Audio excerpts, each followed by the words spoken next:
Maithili express की शानदार प्रस्तुति।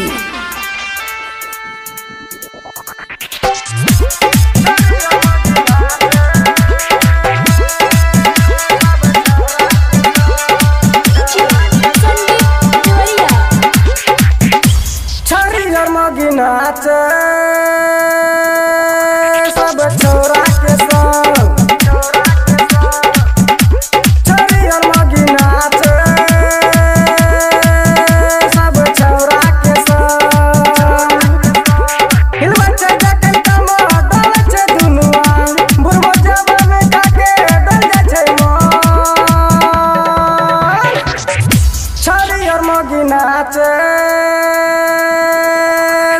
छोरा के छौरा के छोरी और मगी नाचे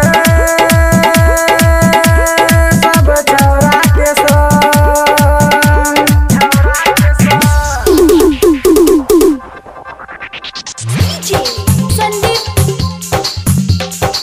खुशी रिकॉर्डिंग स्टूडियो बलुआहा।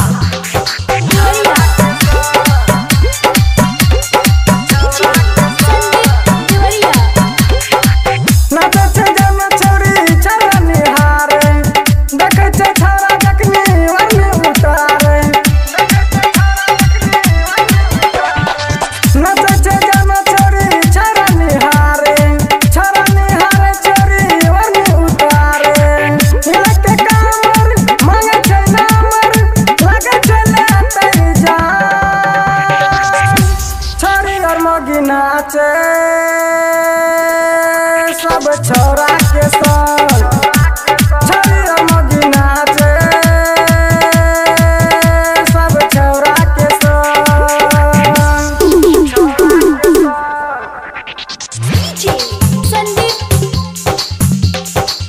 खुशी रिकॉर्डिंग स्टूडियो बलुआहा।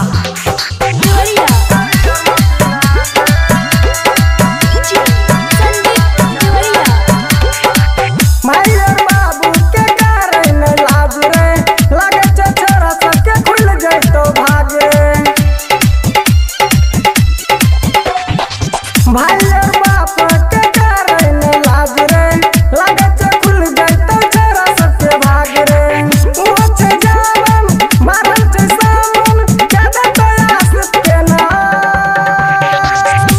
छोरी और मगी नाचे सब छौरा के छोरी और मगी नाचे सब छौरा के खुशी रिकॉर्डिंग स्टूडियो बलुआहा।